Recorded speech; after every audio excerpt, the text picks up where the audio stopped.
Okay, so welcome to today's webinar on creating a successful employer brand from basics to boom. So we all know that understanding your employer brand is vital to candidate attraction and employee satisfaction, but why is this so important? So today, hopefully we're going to find out as we're joined by Noel Thomas, Creative Director at CA3, and Vicki Saunders, founder of the EVP Consultancy. And they're here to bring you some practical and essential tips for how to build a successful employer brand, whatever your budget. Before we get started, just a few notes of housekeeping. So we are recording today's webinar, so if you do need to leave before the end, don't worry, it's being recorded and we'll be sharing it on the resources section at eploy.co.uk. Also, feel free to ask any questions during the webinar using the chat or Q&A function. We're also running a couple of polls during the webinar, and please participate in these as they'll really help us guide the discussion. So without any further ado, I'm going to hand over to Noel and Vicki. Welcome and good morning. Morning, Bruce. Thanks for having us today. So I think we'll start with a couple of quick introductions and then leap into the session. So for those that don't know me, my name's Noel Thomas and I'm the Creative Director at CA3. I've been helping clients, large and small, develop distinctive employer brands that tell their unique stories for probably more years than I care to remember. So far back, in fact, I think it was called RECAD. Back when I started. 11 years ago, I set up CA3 with two very close friends, and we've never looked back, basically. CA3 is a values-led employer brand agency with one simple mission: great work, great relationships. A promise we make to everyone that works with or at CA3. And our mission and our focus on results-driven creative has led to many, many awards over the years. But though everyone at CA3 takes their jobs very seriously, the same is definitely not true of ourselves, which is probably why most of our clients call me the Director of Crayons. Over to you, Vicki. Hi, I'm Vicki Saunders. As Bruce says, I'm the founder of the EVP Consultancy, recently set up my own consultancy. For the last 9 years, I've been leading the employer brand and EVP teams at Boots, then BAE Systems. So I went from sun creams to submarines, and then I landed in Currys, where I was for the last year, leading their EVP and looking at their employee experience, culture and employer brand. Yeah, so that's me. Sarah. Yes, so I'm Sarah. I'm the Relationship Development Director at CA3. I've also worked with some incredible employer brands over the years, researching, creating and building the stories across many different industries, clients and agencies as well.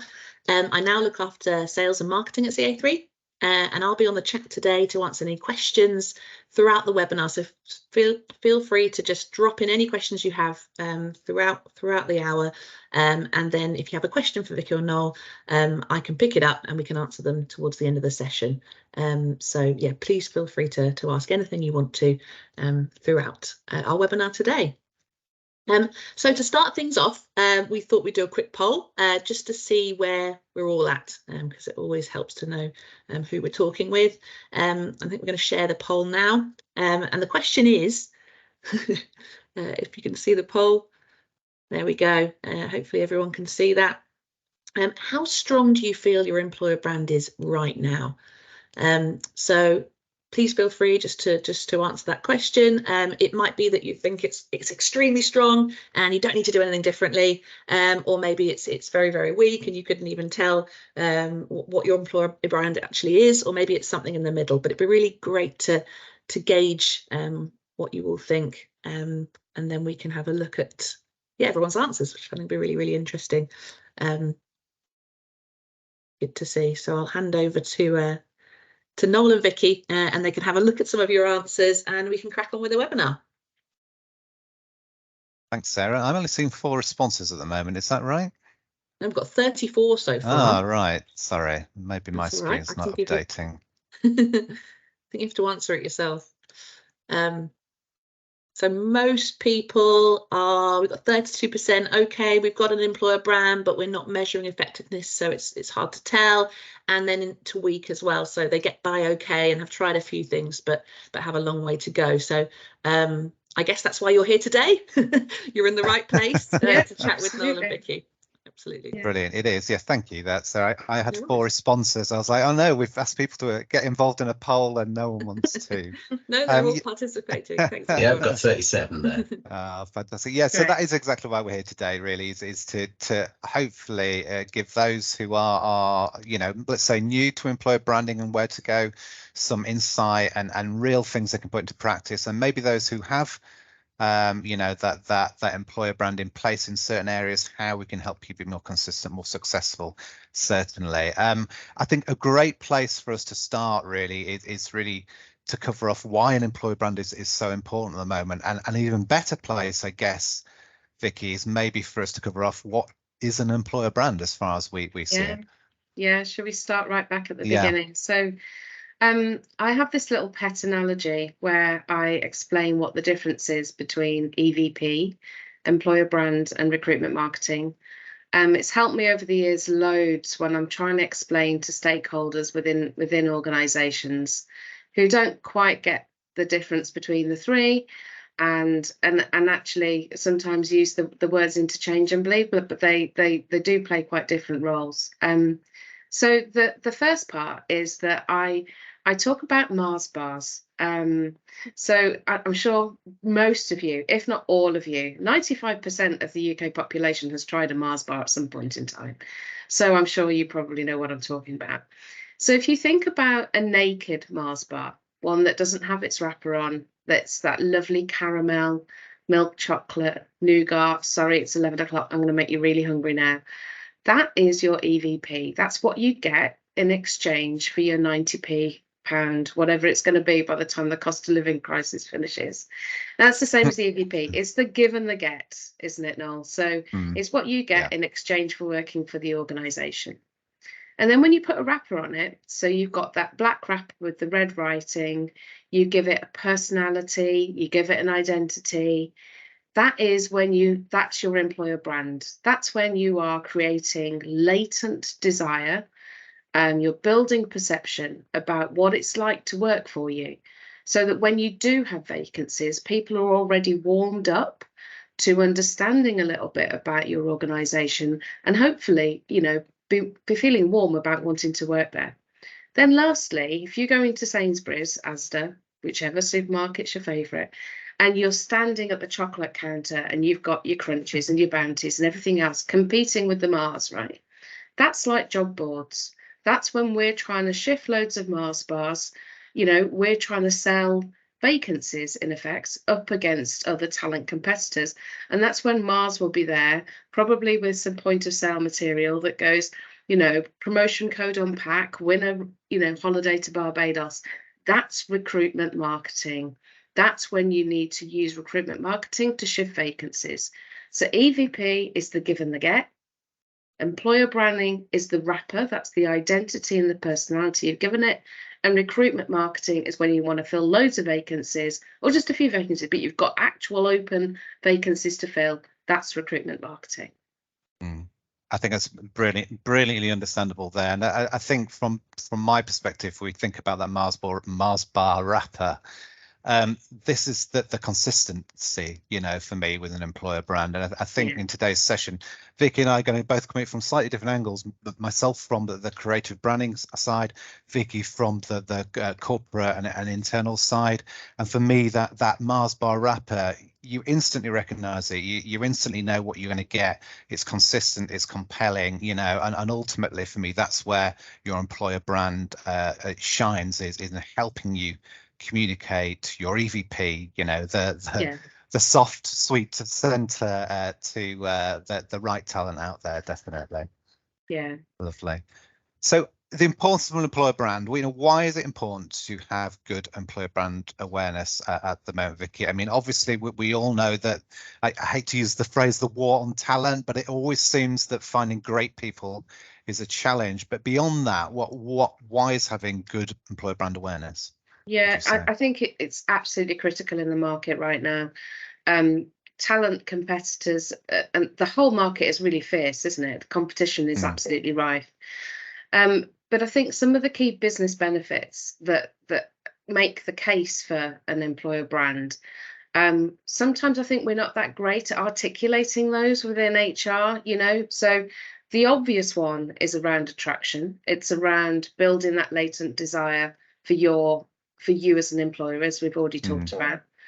But it can also work internally. So what we're seeing a lot in the market right now is a lot of concern around not just attraction, but also attrition. And if you harness your employer brand effectively, it can actually impact on your internal people analytics as well, and your retention data. Because one of the big things about employer brand is the authenticity. It's about telling authentic stories of the people in your organization, their experiences of working there, some of their achievements, some of the goals that they've reached, the career development that they've been through.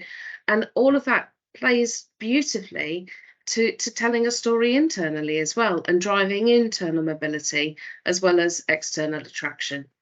There's loads of data out there around how much an employer brand can help reduce time to hire, reduce its cost per hire.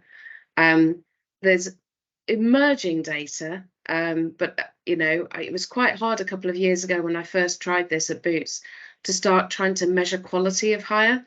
So being able to track some of your candidates right through from where they land on a Facebook post into your careers website, into your ATS, then into your HRIS system to see, you know, they came from that Facebook post, they got all the way through the recruitment process, and they were still in the business 6 months after they started. I mean, that it was hard. It was really hard to do, to get all of those data points lined up, but ultimately that just measures quality of hire as well. As we said, because it's all about that internal mobility and helping celebrate some of those successes internally, it can impact on employee satisfaction and employee net promoter scores. So where people would say, you know, I would recommend this organization as an employer. So powerful. Yeah, absolutely. And I think from my perspective as well, I think Jeff Bezos famously said, you know, your brand is what people say about you when you're not in the room. I think you have an employer brand out there, even if you've not tried to take control of it yourself, I think. So, you know, people are having conversations about you, whether that's between their friends in a pub, whether that's on platforms like Glassdoor, across social media. So I think another great thing or importance of you taking control of your brand and helping to build brand awareness is you start to become part of that conversation. Absolutely. And you can communicate those brilliant stories you know, in a way which is engaging, builds connections with the right talent, and then obviously can also engage, as you said very rightly, Vicky, with your internal audiences as well. Yeah, definitely. So I mean, I pulled out a client we've been working with for must be over 8 years now, Audley Group. We've worked with them on their employer brand and how that is embedded across their entire candidate to employee life cycle. And I know right back when we started working with them, we managed to reduce their cost per hire by £600. Wow. We managed to reduce so recruitment spend remained the same despite investing in an employer brand and them increasing the number of hires by 32%. Agency spend dropped by 26%. And then looking at the things you've just been mentioning, Vicky, dropout before day one dropped by 12% and overall turnover by 5%. And specifically in care, which was one of their real pain points, turnover dropped by 19%. Wow. You know, which is obviously suddenly you're not then having to hire as many people. No. You know, No. so there's that brilliant knock-on effect that. So, you know, when we're talking about putting a business case together, if you can start thinking about the benefits to your business or your pain points, which can really have a financial price tag to them, then that's the kind of thing that your CFO, your CEO have to take notice of. It's not just a fluffy, woolly you know, storytelling thing here. We're talking about making or creating huge business benefits, really, aren't we? You're so right, because we need to be able to show up in the boardroom as HR alongside supply chain and engineering and facilities and IT and make a case for how we're going to spend the profit of the organisation, and what return it will deliver. Do you know? So it's really imperative that we're clear what those pain points are, specific to the organisation. Yeah, absolutely, absolutely. So we've got an idea of the benefits there, and obviously how we start to put that business case together. But moving on, how do we successfully launch and build a consistent employer brand? Let's think back to the number of people who said, right, we're right at the beginning here. We're sort of dipping our toe into it. What should we be thinking about? Where should we begin? Yeah, so I would start with insights. I would absolutely start with understanding your audience, understanding who your typical ideal candidate is, understanding everything about them, not just their role, but also what else is important in their lives, and what they think about you as a brand, but also how they feel about you as a brand. So those insights are critical. If you've got access to LinkedIn Recruiter in the back end, you can see switching data to help you see which other companies have been looked at alongside you, so you can get a feel of who your talent competitors are, because don't assume they're the same as your commercial competitors. They're nigh on, definitely not usually the same. So that's the first thing. I would start with being intensely curious about your insights. And then from there, once you understand your audience, that unlocks so much, because it helps you then be able to say, well, how do I reach that audience? What's my channel strategy? Because you want to find out which channels that they're using, and you want to be able to show up in those places. There's a balance here, isn't there, though, between fishing where the fish are swimming, and not just being in the same pool as every other one of your talent competitors. So it's worth thinking and understanding, when you're talking to some of the vendors who sell media, whether it's in the early career space or whether it's on job boards and things, to understand the audience of followers that they've got and say, is that the one that we need too or not? And what targeting is available for me within that? So those are the first two things I would look at, is insights and channel strategy based around those audience insights. And then content. And then this is where we get really excited together, don't we, Noel? Because content is like almost where strategy and creative comes together, and there it's about, once you've understood that audience, what they really want from an employer, what attracts them, what detracts them, what's not important, then you can build out beautiful content specific to those insights. And that's where the science and the art comes together, isn't it?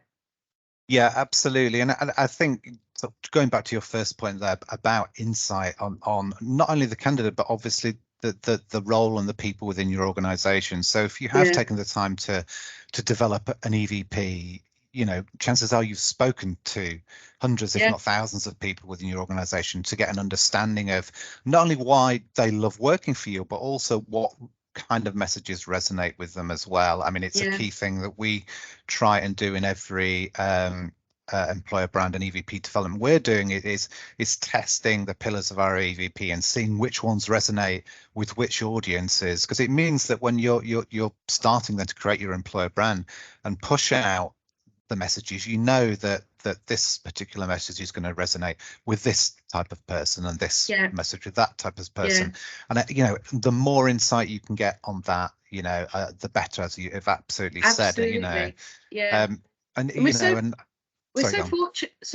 so fortunate now, really, I suppose, in the world of digital marketing, because I've been around in the marketing game quite a long time as well, and I used to make TV ads for Boots, and there was a fair degree of, you've made a 30-second film, you're going to put it on Coronation Street ad break, and cross your fingers, is it going to work? Because you couldn't really do much to target that well, whereas now we have the ability within one campaign to play out 100 different executions, different variants of that campaign if we want to, test them in different channels, different geographies, different time of day. All of that testing is now possible for you to be able to optimize the campaign. Yeah, and I think for me as well, if we're going back to where to start, the question I posed at the start, I think for me, even before we get to pushing out content, I would take a look at your candidate journey, if you like, and look at the different touch points that you have in that. So where is nearly everyone that's going through your candidate journey, from that first point of connection through to, you know, possibly a careers website or careers website pages, through your ATS, through assessment and selection, through onboarding, and think about how you can be delivering a consistent brand message throughout that. So going back to your Mars bar, you know, we know what the EVP is, but how do we ensure that when someone is interacting with your brand, that message is consistent at every step? So, you know, it's memorable, it's distinctive. You know, we would never recommend going off and going, right, you know, right, you've got your employer brand, it's the first thing you're ever going to do, let's go spend all your money on a fancy hero video. You know, that's not the right approach here. What we need to think about is building consistency, you know, so that wherever people are interacting with your brand, and at whatever point, whatever touch point in that candidate experience, your employer brand shines through in big and small ways. And when I think about that, you know, we talk about getting the basics right. You know, you're thinking about the social channels and job boards where you might have company descriptions and info. Obviously, large areas like careers pages on your website, stuff like that. But then it also ensuring, you know, that then travels through to things like your ATS. You know, and other areas that people are going to interact with. You know, there shouldn't be that jarring experience of a lovely, you know, careers website and suddenly your ATS, you know, is a different experience entirely. And I think, you know, there's often that saying by lots of senior leaders, people are our greatest asset, and yet it's nearly impossible to find the careers section on a corporate website. You know, it's hidden down in the footer. 3 stages down, you've got to go through 10 different versions. I mean, it's so contradictory, and it's one of my little pet hates is when you've got, you know, people claiming that, you know. And then beyond that, think about your other touch points, you know, agency packs, recruiter packs, your job descriptions, your application forms, automatic trigger emails, those kind of things. You know, we worked on a lovely project with kiwi.com last year where we just helped create a JD style and template for their line managers to use, and rewrote all of their automatic emailers. So for all of those the people going through their application assessment process, from as soon as they clicked apply, there was a consistent on brand experience. You know, it's little things like that just make a really big difference. Absolutely. And it's great, you know. I started out in the employer branding world 9 years ago, and I've seen how ATSs have evolved so much in that time. And so the pain I was describing earlier of being able to see, you know, where you've got something coming from a channel and then going through into the career site, into the ATFs, and then the HRIS, you know, we were not on Eploy. Let's put it that way. You know, it was a much more complicated ATS that we were in. But Bruce, there's so much more that can be done now, can't there, to be able to measure and be able to track what's actually going on. So you can actually build that business case and prove that the investment was worth it. Yeah, absolutely. So, I mean, I'm not going to start plugging Eploy or anything, but a couple of good examples. I mean, one thing we really recommend is through your ATS, if you've got the ability to not only send automated emails, you know, you need that to handle the volume of applications, but to ensure they're personalized, they're brandable, that they don't come from a do not reply address with, you know, the domain of an ATS vendor in that. I don't think there's anything worse for a candidate to really feel like you're not really giving them the respect and attention that they deserve. But I think things like having feedback surveys triggered at certain points in your journey, you know, that can be really vital. And then being able to also drill into that information and not just look at it as numbers on a screen. You know, you've got, let's say you've got 20% of your candidates found the application process difficult. Well, that's great to know, but Who are they? Why did they find it difficult? Where did they come from? And so on. So to be able to get to that sort of granular level of data, I think is really vital. But you know, if it's just numbers on a screen, it's useless. It's really about getting those insights and recognizing that there's people behind every single one of those numbers. Yeah, absolutely. Yeah. I read a really interesting article on Talent International actually the other day, HelloFresh, and how they are improving their assessment, because obviously anyone going through assessment could also be a customer. Bad experience, no longer a customer, you know. So thinking beyond to understand the impact of an experience of that candidate and how it might even impact on your wider business as you go along, you know, is another really good business case to take to people, certainly. I also wanted to touch on, certainly, I know you talked on you know, fish where the fish are a moment ago, Vicki. I think if you're starting off in employer brand, there can often be a fear of, oh my God, there's so many social challenges out there. There's so many there's so many that is. Oh, I've got a TikTok, I've got a Instagram, I'm too old to think of any more off the top of my head. But you know, it's kind of like, it's never ending these days. It's like, what should I be on? And I think our best advice there is first and foremost, obviously focus on the channels that you know your audiences are on. But don't overstretch yourself. It's better that you're doing, you know, a few well than many badly. And I think candidates will see that if you're not posting regularly, if the stories aren't authentic or real, there's almost no point in you being on there, I'd say, because you're ultimately not painting a good picture of your organisation. Well, would you agree, Vicki? Yeah, you're absolutely right. And the algorithms won't thank you for it. You're shooting yourself in the foot. You know, that the algorithms behind Facebook, LinkedIn, wherever, prioritize high quality content with high engagement. So if you're just churning out loads and loads of stuff that's, you know, not getting any engagement, your future content will get deprioritized. So like you say, you're better off not doing anything at all if you're gonna just plaster stuff out there. Yeah. And this is why I'll also say this is a great point. If this is going to be a challenge for you, is to connect with your marketing and brand teams. Talk to them about how they can support, and you can work together. So you might be effectively piggybacking on their content, but then you bring in an employee brand focus to some of the posts out there. So it's not about you having to run all these channels by yourself. It's a team effort, because these days your employer brand and your corporate or consumer brand are so intertwined. They're so linked, you know, and one certainly influences the other and has an effect on it, you know. So thinking about how you can get support elsewhere is a great way, especially if you're a small team, to still have a presence on those platforms, but not feel overwhelmed by them. Absolutely. I think the last thing I'd say on that, certainly as well, is try and get out of the habit of just selling jobs.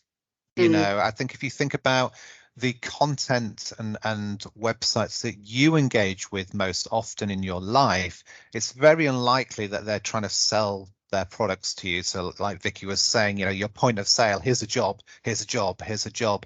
There's nothing exciting in that, especially if, you know, 99 out of 100 jobs are not appropriate for you. So think about content in a way, about creating content that's really going to engage with people and is effectively going to be a little bit of brand stuff, be a little bit of job stuff, absolutely. But beyond that, it should be about advice, guidance, stories, fun, you know, selling your culture. You know, people want to start associating themselves, thinking about what a career with you might be like.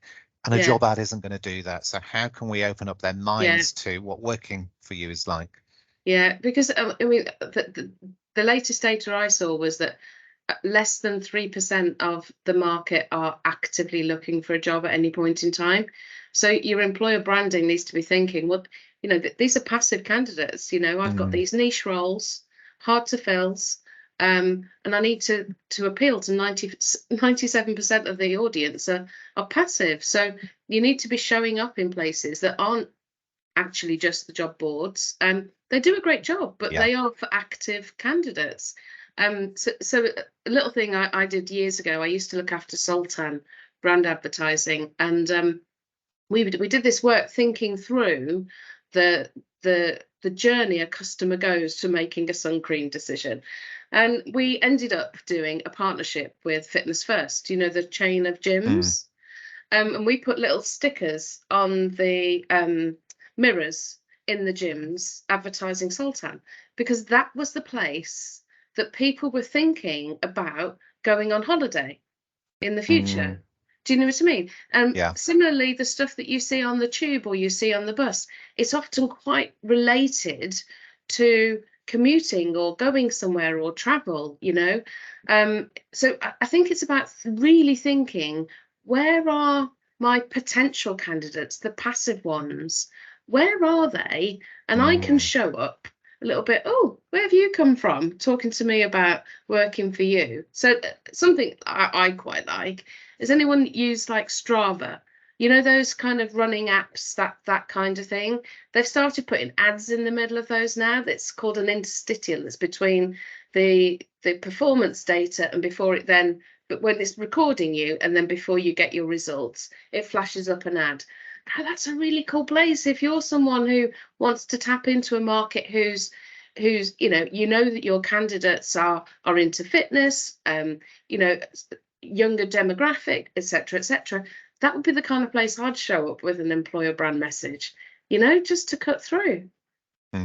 Absolutely, yeah. And I mean, that's quite a nice segue into technology, really, you know. So how can technology help us? I mean, I know that at CA3 we use Canva a lot to create many of our social posts, because it speeds the job up, helps us create consistency, all that kind of stuff. Yeah. Canva itself is investing in AI, but then we know there's, you know, a lot of inherent problems with this as well, you know, ChatGPT. I mean, what's your experience of those, Vicki, in terms of helping the day-to-day? So I love ChatGPT. It's my new best friend, and I have used Canva. So I love ChatGPT because it really helps remove that writer's stumbling block. You know, when you're thinking about writing a blog or some content for your career site, or you know, a social post. It might not come up with the final version. Rarely. I don't think I've ever actually used the final version of what ChatGPT has written. I suppose it's got closer. The more I've got better at understanding how to put the right information into ChatGPT in terms of the prompt, the output has been better. But if anything else, it just give you some text to be able to then start playing around with, and it gets you over that blank page situation. So I think it's really valuable. But the thing is to be aware of in the employer branding space. I think we were talking about this the other day, weren't we? About Canva, and I know loads of people who use Canva. I love Canva. My whole team at Boots had the full Adobe suite, right? And then as over the years they kept going, I'm going, look, you're not even using this Adobe suite. I'm going to stop paying for it because you're all just doing all the work on Canva now. You know, the only thing to watch out with Canva is that its AI plugin is built from an AI platform called Stable Diffusion. And Stable Diffusion, a lot of them have similarities to this, but I'll talk specifically about the Canva one. There's some research been done on Stable Diffusion where they've done some analytics that looks at if you ask Stable Diffusion to come up with, create an image of a prisoner, it will come up with more images that are non-white than you would actually see from the prisoner population in the world. Similarly with people who wait tables. Similarly, if you ask it to generate a picture of a lawyer, there'll be too many men and there will be too many white, right? So you just need to be careful, because there is some inherent bias at the moment, unfortunately, still sitting in AI. So just be dead careful with that, because inclusion and diversity is absolutely paramount in employer branding, because belonging is absolutely critical in the same way as authenticity is. So that would be my only watch out really on AI at the moment. Yeah, I think that's a really good point. I think anything that's been produced, just don't take it as verbatim. No, absolutely. As you say, it should be a tool to support what you're doing rather than the answer. You've got to be wary of it. Certainly at the moment, I think as it develops. I'm very aware of time, and before Bruce even starts waving at me and saying we're running on, I want to touch on advocacy before we move on to the next section, Vicki, which is an area you are an evangelist when talking about. If we're thinking again to a small team trying to manage their employer brand, create content, advocacy is a really good way to support that, isn't it? Yeah. So if you're just starting out, if you are a small team, if you're a small business, if you have zero budget whatsoever, the one thing I would do is build an advocacy program, and that doesn't have to be, you don't have to jump from, zero to hero in one go. Don't worry about all of the big advocacy platforms that are out there that will cost you tens of thousands of pounds.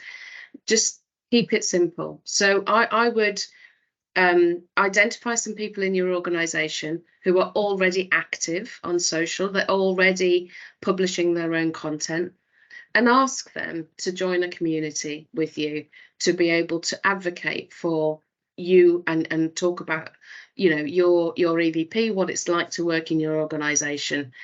You'll need to help people a little bit. Sometimes people need a few hints and tips, so simple stuff like, if you are into employer branding, some of the stuff that you guys will already know would be like to fill them in on how hashtags really work. Like if you're on LinkedIn, ask people to check the hashtag following before you post, like the difference between hashtag HR and the difference between hashtag human resources. One has 3 million followers, the other one has 30 million followers. So it's some of that kind of thing that are just real, nice little hints and tips about how to do a great post, what a great post looks like, how to interact with your audience when they comment, all of those kind of things. But I would keep it really small, choose a few people within your organization and ask them what they are passionate about, right? That's the thing. If you start saying to people in the organization, can you go and start talking about something that isn't personally relevant to them, it won't come off with the same power as if it's their own story. So it's about enabling the people in your organization to develop their own user-generated content by asking them what the stories that they want to tell, and then supporting them with photography, imagery, graphics, whatever it is that they need to be able to bring that to life. Absolutely, and that's often where we can give a lot of support is creating assets which are easily editable. We're often doing stuff in not even Canva, PowerPoint, stuff like that, setting up templates so it's easy for them to drop in the image, tweak the headline, and off they go, and little toolkits and guides for them to use. So that going back to what we were saying at the start, it's still consistent, it's still your consistent employer brand, but this is their story and their take on it, which is where that authenticity comes across. Absolutely. And I think, employee generated content is such an amazing area really to get your story across these days. It's really, really key. Yeah. I've got a quick slide to share, which is covered really what we've covered over the last 40 minutes. Bruce is nodding because he knows we've only got 20 minutes left. I can see Bruce. So let me just share that. We're doing fine. Doing fine. Yeah, I'm just so aware I always get told off. So what have we got up here and what have we covered? I think one of the things we've actually not fully covered, but first and foremost, understand your audiences. I think that's really, really, really key. You more than know about the talent you're trying to attract, the more effective your marketing will be. And I think the same goes for your internal audiences as well. And we've touched on that briefly, engage with them, bring them along for the ride. I mean, that's number 4 there, isn't it? Inspiring your existing employees. But we'll touch on this a little bit more in a moment. But, your employer brand isn't just about talent attraction. We've mentioned it briefly there. So think about how you can use your employer brand to engage with your current employees and boost engagement. Make people feel proud. Get the basics in place. I'm jumping around here a bit. Apologies, but review all those key touch points. in the candidate experience and make sure they're on brand and on message. That's going to help with consistency. So wherever that person is engaging with your brand, that there's that consistent experience, which is really, really key. We've just touched on creating advocates, and I think it's a brilliant way for any team, employer brand team or HR team, no matter what your size, to bring in external support and tell real stories. You know, that's so key. And finally, we've not really touched on this much other than mentioning how important MI and insight is, but track everything you can, you know, so wherever you can get MI, wherever you can get data, whether that's through Google Analytics, whether that's through reports from LinkedIn, you know, in terms of the stats you're getting, wherever you can get it from, track it, you know, so you can track improvement, you can obviously showcase successes. And going right back to what we were saying at the start, the stats, the big HR stats that you can track, which you can put a price tag against, let's have them down there, you know, as well. So all the things where it might be cost per hire, it might be time to hire, it might be attrition rates, all that kind of stuff. Make sure that you are tracking those so you can see if there's been any effects from that employer brand going forwards. Yeah, absolutely. And I get really excited when I see the data, and I get really excited when I see fantastic results from really highly creative work. So can we go on to talk about that now, Noel, a little bit around it, you know, some kind of examples of where the boom could be. You know, we talked about this webinar being around the basics to the boom. What does really good look like? You know, is there some inspiration that we can talk about there?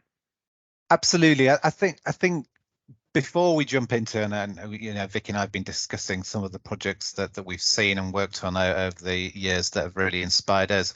I think it's worth just touching on this always on approach, you know, in terms of your employer brand.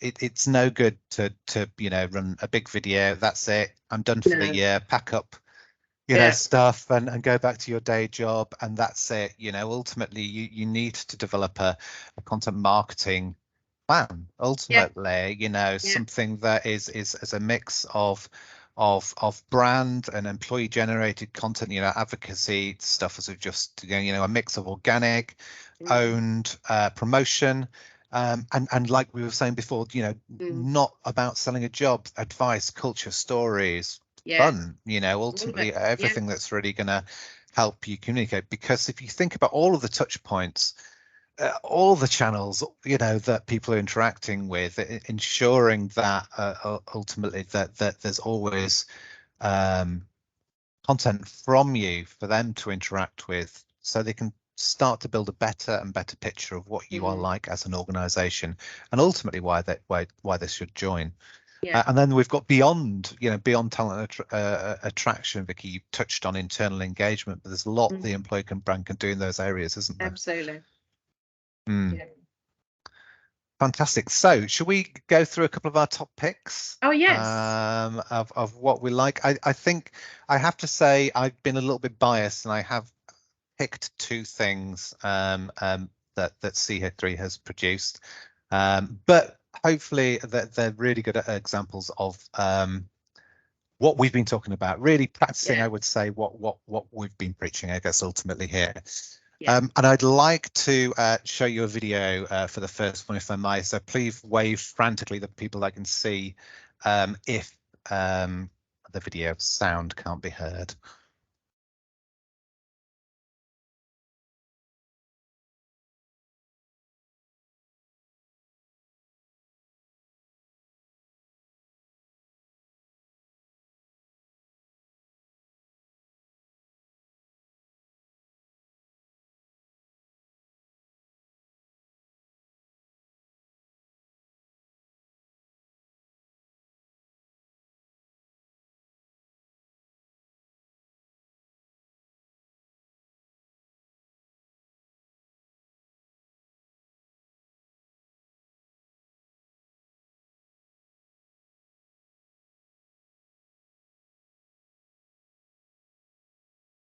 So this was probably one of the most favorite hero videos I've ever created, I have to admit.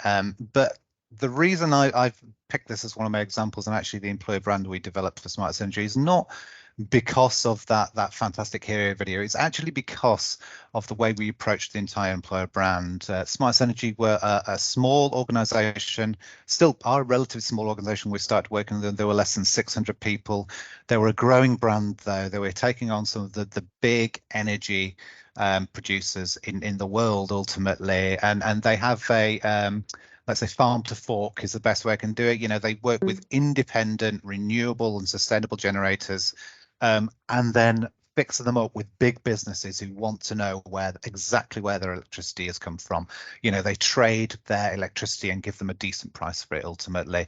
Yeah. So we work with them to develop their employer brand, but as you would expect, budgets weren't huge, but their brand awareness was low. So rather than suggesting things like a big careers website and other things like that, we focused on creating content. It was about creating stuff that was going to not just sit on a careers website and go nowhere. It was about giving them the tools and assets they needed in order to grow brand awareness ultimately. And that one video, which was fantastic to work on and lovely creative, and we did shoot in Scotland, and you know, at 3 a.m. on a solar farm, and through the middle of the night at a herb garden which uses all these kind of things. Anyway, as we were shooting all that video, we were also interviewing people at the same time. We worked with their marketing team to pull budget from them in order so that they could use different versions of the video to approach new customers. And ultimately, what that meant was we produced upwards of 20 different videos and all the assets they needed to take ownership of their own brand ultimately and grow their business and engage with more fantastic people. In 14 months, we managed to reduce agency spend by 34%. There was a 55% increase in direct hires and 5,000 plus LinkedIn followers, an increase there as well. Nice. By creating the right kind of content there really to engage with people. So that was why it was one of my, you know, thinking about your budgets, thinking about content and utilizing it in the best way possible for your brand. Yeah. Budgets though, let's maybe say putting budgets aside for a moment, Vicky, I know you've got a project which we both admired when we saw it a few years ago, and I'll hand over to you to talk through this one.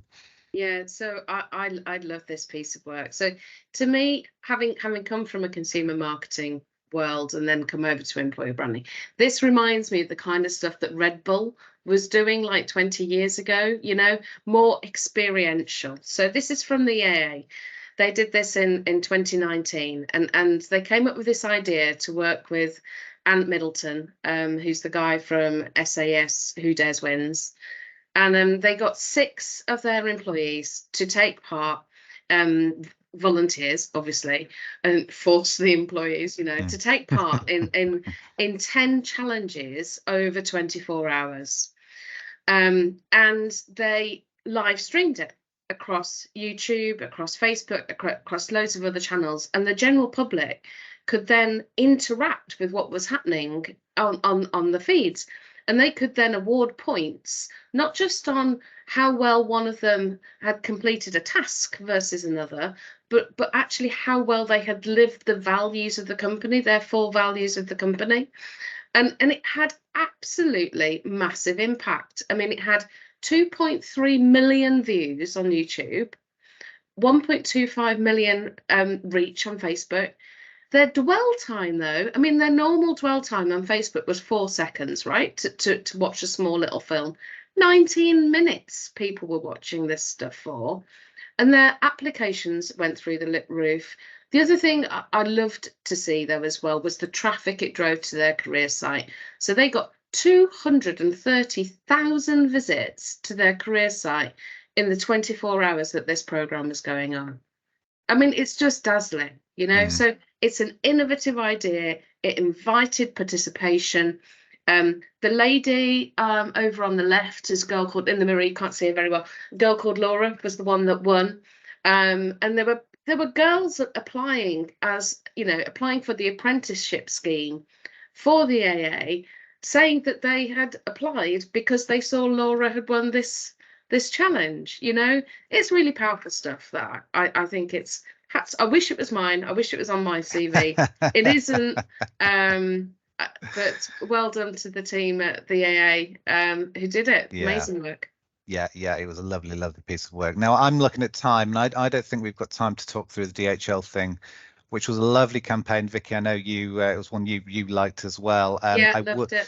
You know, I think the most infamous bit about it, and I'll show this because it's only 20 seconds long, was the TikTok video we created, which was full of singing drivers, and we'll finish up that and then go to the Q&A. This campaign won the Grand Prix at the RMAs last year, though, which is hopefully a sign that it was pretty good.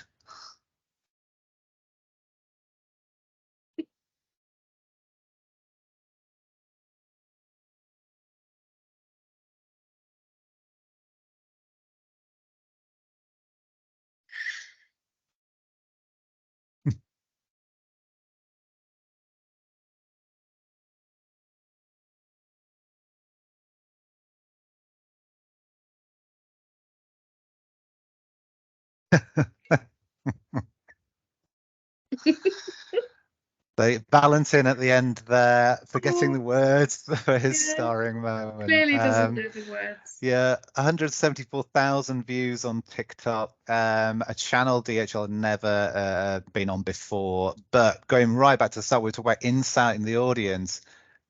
Drivers were on there. We knew that in when they're on their breaks, when they're at home.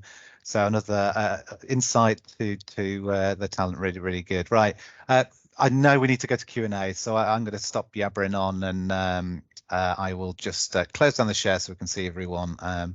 But yeah, move to the Q&A. Sarah, have we got any questions coming through? We've had a couple of direct questions that have come through. Not loads, so that's good because we haven't got loads of time. So the first one that came in directly to me was around segmentation, actually. So the question was, can you really have just one employer brand that talks to everyone without segmenting? Yeah. So Vicky, am I right to take that one? Sure. Yeah. The answer is yes. To me, an employer brand, when you take it into the creative expression of it, I think of there's basically two routes that you can go. You can create separate campaigns that look like totally different books on a shelf, or you create one book that has several chapters in it. So it's all part of the same story. Now, I would always advocate for the second option.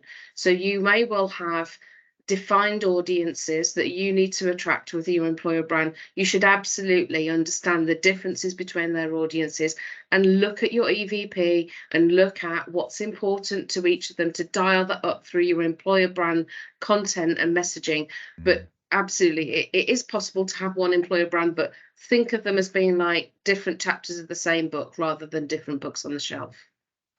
Brilliant. Thanks, Vicky. That's great. And the other question that came in was, I'd love to convince the business to invest in our employer brand, but where should I start? And I think you did touch upon this right at the very beginning, but if there's any other tips that either of you... Yeah, shall I go again, or...? Yeah, go for it. Yeah, you're in the flow. Yeah. Well, I suppose it's about convincing a business. Then that's what I've been. Yeah, there's a lot of work when you're client side convincing the business on what you need to do, isn't there? You need to understand the specifics of what is different, what the challenges are in your organisation. So when I was at BAE Systems, we secured the investment from Exco for the employer brand off the back of our D&I strategy. We needed to attract more women into BAE Systems as a company. It goes across the whole of STEM, it goes across the whole of engineering in the UK, but BAE Systems specifically needed to do that. So actually the business case was around increasing female demographic in the workforce in that organisation. My last organisation at Currys, actually, it wasn't anything to do with that. It was about early attrition in high volume roles in supply chain and retail.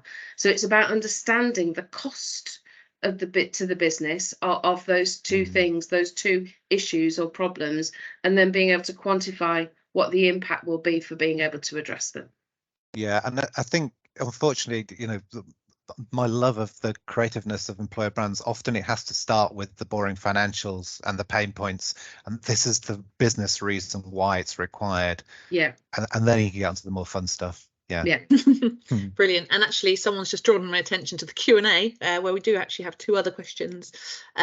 So when looking at, this is from Danielle, when looking at insights and candidate types, how do you ensure that you're still appealing to and attracting a diverse range of people? So I've got, there's 2 things that spring to mind for me. One is you need to think very carefully about your channel mix. Certainly not. So it's about understanding the demographics of the people who are following the media that you are buying. So for example, I totally changed the channel mix when I was at BAE Systems again, because I needed to attract more females. I needed to attract more people from a non-white background, and we had a whole agenda around social mobility as well. So I was actually interrogating the media owners about who their demographics were, who was in their audience, to be able to know where I should put my money and not. So actually I took money out of Sunday Times top 100 employers for graduates because it was too male and too white, and put money elsewhere. Do you know what I mean? It's some of that kind of stuff. And representation is absolutely critical. You've got to be able to see it to be it. And so I'm a real stickler for ensuring that representation visually is achieved in all of the creative as well. Yeah, the one thing I would add to that is as well is you've got to paint an authentic picture as well. There's especially with diversity. So if you're on a journey to improve, you know, everything DE&I at your organisation, be clear that you are on that journey. I think if you start to paint a picture of an organisation that's untrue, let's be honest, then you're on the road to disaster, basically. Ultimately. Absolutely. Yeah. And finally, a question from Lee. That's probably all we've got time for. So in your experience, when do global employer brand development or launches go wrong, and what should we be looking out for? So I guess what we've just covered one just now around diversity, but is there anything else? For me, I think there's a number of occasions. I think when you're developing a global employer brand, there's often stakeholders that should be involved and haven't been involved. That would be the first thing. Make sure people who could effectively derail all of your hard work, you know, by stepping into a room and deciding that they don't like it, or they don't like green. I've been in a meeting like that's happened. You know, certainly make sure that happens there as well. I think also you have to, if you're developing global brand, take into account the cultural differences around the world. You know, certain regions, certain countries might need a slightly different variation of your overarching message, ultimately, so that it not only resonates with the people there, but also is understandable. And I think often when you're trying to develop a global employer brand, there's a lot of restraints and rules you have to put in place. Otherwise, people can run amok, let's be honest.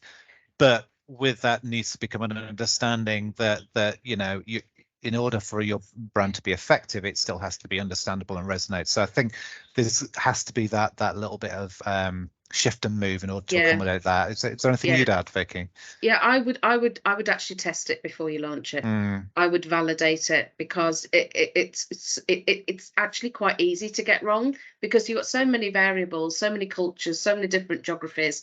I would absolutely invest some of your budget in testing it in those markets first before you roll it out. Do some focus groups and test it. Yeah, absolutely. Guys, thank you so much. I think that is the first time I know an hour-long webinar has lasted 1 hour on the dot. So well played. Thanks so much, guys. I think that's been a really informative session today. As I mentioned at the start, we have recorded it. We'll get the slides out to everybody as well. We'll be posting the video on the website and sharing it elsewhere as well. But guys, thank you so much for today. It's been really enjoyable and informative. Fantastic. Thanks everyone. Thanks for everyone. Thank you. Love to see you. Thanks everyone for joining. Bye. Bye-bye.